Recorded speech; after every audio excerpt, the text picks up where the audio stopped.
Osmosis celular. En las observaciones con los microscopios, hemos observado algunas características de las células, como por ejemplo sus distintas formas y tamaños, y su capacidad de agruparse en tejidos.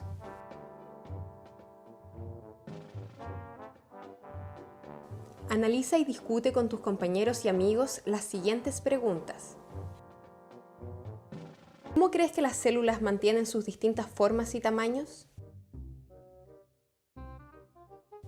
¿Cómo las células pueden alimentarse y excretar sus desechos al medio? ¿Qué composición podría tener el interior de la célula? ¿Cómo respondería la célula a cambios del medio externo, por ejemplo, en el contenido de agua y solutos? A continuación, realizaremos algunos experimentos para estudiar el comportamiento de las células de un tejido vegetal frente a cambios del medio externo, en este caso, la concentración de solutos. Materiales: papa, cuchillo, sal, agua destilada, vasos, pinza, papel absorbente, lápiz y papel. Procedimiento: utilizando un cuchillo o cortacartón, corta 3 cuadritos de papas del mismo grosor y tamaño. Pide ayuda a un adulto para cortar los trozos de papa.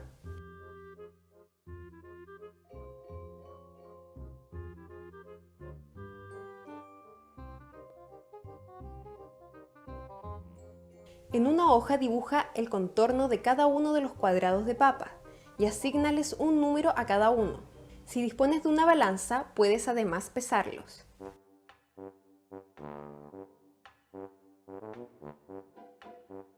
Prepara 3 vasos rotulados, 1, 2 y 3, con 100 mililitros de agua con las siguientes soluciones. En el vaso 1 solo coloca 100 mililitros de agua destilada sin sal. Esta será la solución hipotónica. En el vaso 2 añade 1 gramo de sal a los 100 mililitros de agua destilada. Esta será la solución isotónica. Y en el vaso 3 añade 20 gramos de sal a los 100 mililitros de agua destilada. Esta será la solución hipertónica. Revuelve las soluciones hasta que la sal se disuelva completamente.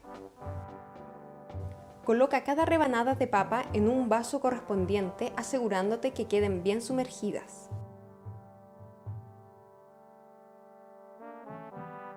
Espera media hora.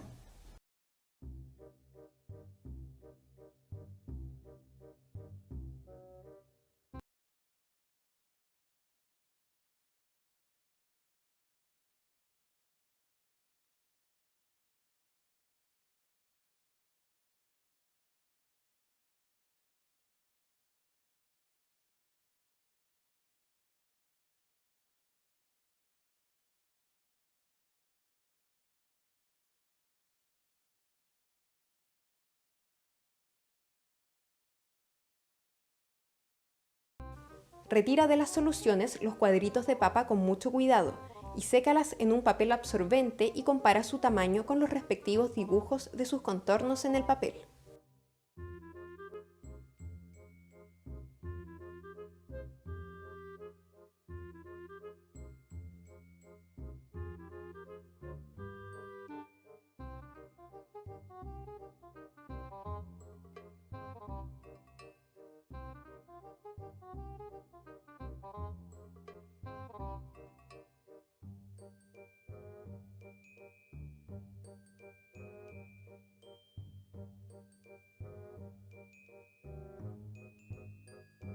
Anota tus observaciones. ¿Qué ha sucedido con el tamaño de las papas en las distintas soluciones? Construye una tabla para resumir tus observaciones usando los signos mayor que, menor que o igual.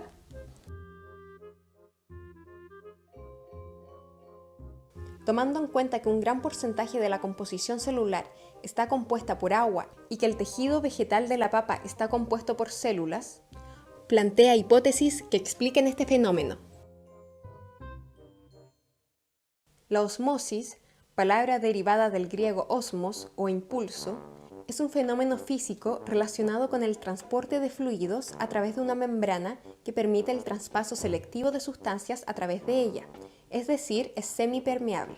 Por ejemplo, imaginemos una solución dividida en dos compartimentos por una membrana semipermeable que permite que las moléculas de agua puedan difundir libremente uno a otro lado de la membrana, pero no permite el transporte de otros solutos. Al añadir un soluto a uno de los compartimentos, como por ejemplo una sal soluble en agua como el cloruro de sodio, este reducirá la concentración de moléculas libres de agua. Este efecto inducirá un movimiento neto de solvente, en este caso el agua, hacia el compartimento con menor concentración de agua libre o con mayor cantidad de soluto, generando un aumento de su volumen. A este proceso se le conoce como osmosis del agua. En los vegetales, la semipermeabilidad de la membrana citoplasmática y la permeabilidad de la pared celular originan, entre otros, el fenómeno de plasmólisis. Este se produce cuando la célula se encuentra en un medio extracelular con una alta concentración de sal o hipertónico, produciendo que el agua contenida de la célula se pierda por osmosis, causando deshidratación y reducción en el tamaño celular. Las soluciones, dependiendo de la relación entre su concentración de solutos y la concentración de solutos en la célula, pueden ser isotónicas, hipotónicas o hipertónicas. Las soluciones isotónicas son aquellas que tienen la misma concentración de solutos en ambos lados de la membrana, de modo que no ocurre ganancia o pérdida neta de agua. Las soluciones llamadas hipertónicas tienen una concentración mayor de solutos que la que existe en el interior de la célula, por lo cual inducen la deshidratación y la disminución del volumen celular. Por otro lado, si se coloca una célula en una solución hipotónica, es decir, que la concentración de soluto es menor fuera de la célula que dentro de ella, el agua tiende a entrar a la célula, pudiendo ocasionar su ruptura en el caso de las células animales. Discute las siguientes interrogantes. ¿Se habrían obtenido los mismos resultados si se hubieran empleado rebanadas de zanahoria en el experimento? ¿Qué pasaría si se hubiesen utilizado papas cocidas? Averigua qué otras funciones cumple la membrana celular en las células. Cuando añadimos agua muy salada para regar un macetero, esto produce que las plantas se marchiten. ¿Cómo podrías explicar este fenómeno? Se recomienda que las bebidas deportivas isotónicas solo sean consumidas por personas que realicen deportes para restablecer el balance de agua y sales. Averigua por qué no es recomendable consumir bebidas isotónicas para hidratarse en condiciones normales.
Sponges are very effective filter feeders since they're able to capture and eat particles as small as bacteria as well as larger particles. They might not look like they're doing much, but a simple demonstration shows how effectively sponges can pump water.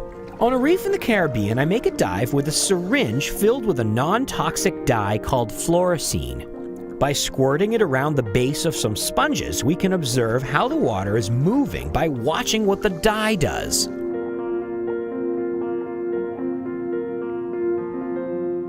Within only seconds, the dye is pumped through the sponges along with the water. As you can see, a sponge is a pretty good water pump and also a good strainer. Any plankton that goes in with the water won't come back out through the osculum. Tube sponges are even more spectacular to observe. They pump the dye so furiously that they look like a collection of miniature smokestacks.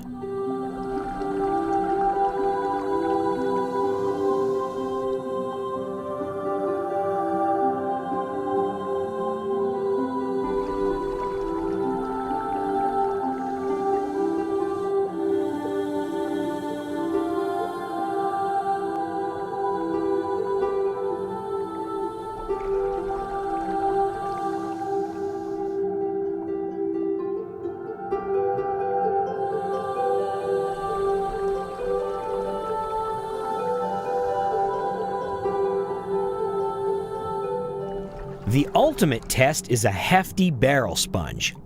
What will a big monster like this do? It takes a few seconds for the dye to work its way through the sponge. Wait for it. But then it pours out like smoke from a chimney. That's pretty good pumping from those tiny little collar cells.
El lenguaje amoroso de los insectos es sobre todo un idioma basado en la química. Entre ellos siempre hay química. Durante las pocas semanas al año en las que los insectos buscan pareja, estos producen unas sustancias químicas que emiten olores que expresan su estado de ánimo y su grado de receptividad. Estas sustancias, que permiten la comunicación sexual entre miembros de la misma especie, se han llamado feromonas. Es un lenguaje tan potente que hace innecesario el lenguaje corporal. Tanto es así que el hombre ha aprendido a utilizarlo para controlar algunas de las especies y plagas más dañinas.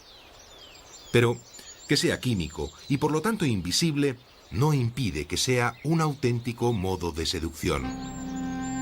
Muchos otros animales, incluido el hombre, utilizan aromas en su ritual de unión, pero seguro que ninguno puede hacerlo a 10 kilómetros de distancia.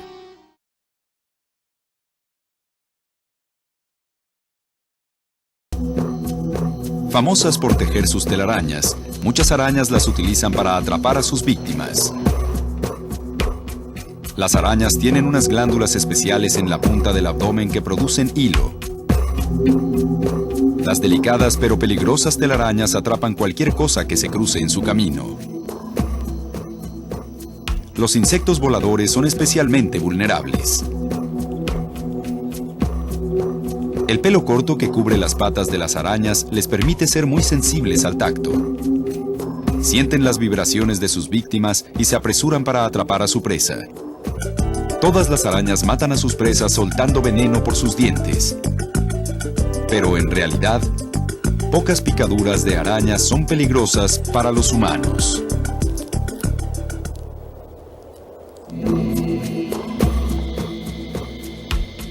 Tal vez una de las razones por las cuales le tememos a las arañas es por su apariencia. Esta tarántula tiene muy mala reputación por sus patas peludas y gran cuerpo. Pero su picadura no es más dañina que la picadura de una abeja. Las arañas son asombrosos predadores que han sobrevivido cerca de 300 millones de años. Juegan un papel importante en el ecosistema. Sin ellas, las poblaciones de insectos quedarían sin control, dañando cosechas y propagando enfermedades. También son un gran alimento para otras criaturas. De manera que la siguiente ocasión que quieras deshacerte de una araña, piénsalo 2 veces. Puedes sentir un hormigueo por la piel cuando las ves, pero son más útiles de lo que nos damos cuenta.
Bienvenidos. El día de hoy vamos a realizar la disección del riñón de cerdo. Tenemos ya dispuestos nuestras piezas anatómicas, son 2 piezas porcinas.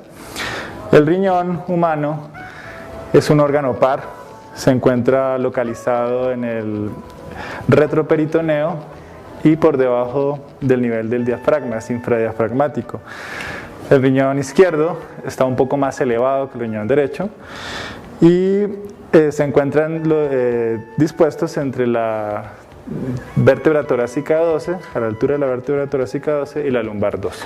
Vamos a hacer primero la descripción de la parte externa de nuestros riñones. En este caso tendríamos un polo superior, un polo inferior, un seno renal en el cual se encuentra la entrada y salida de las diferentes estructuras internas del riñón, el cual se llama ilio renal. Aquí encontraríamos si fuera un riñón humano, en la parte más inferior, la vena renal, un poco lateral, el ureter, y en la parte superior, la arteria renal.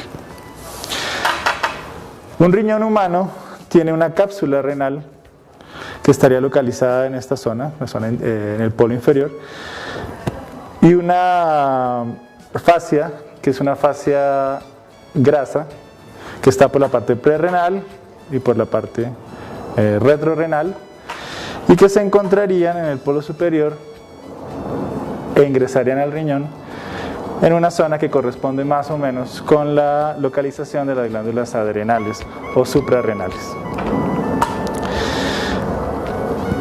Aquí estaríamos observando solamente la corteza renal, tanto la parte anterior como la parte posterior. La parte superior del riñón, el polo superior, estaría localizado clínicamente en los hipocondrios, tanto derecho como izquierdo, y el polo inferior del riñón estaría en la zona hipogástrica. Vamos a hacer entonces la disección. La técnica que vamos a utilizar es un corte medial de riñón. Aquí ya lo tenemos dispuesto y nos encontraríamos con las estructuras internas del riñón.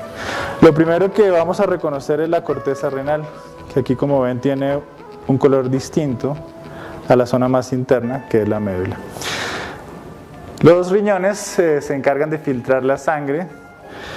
Más o menos producen 2 litros entre 1,5 litros y 2 litros de orina al día, dependiendo de la masa corporal de la persona, y eliminan, esa filtración elimina los catabolitos propios del proceso metabólico. En la zona de la corteza renal encontraríamos, si pudiéramos verlos,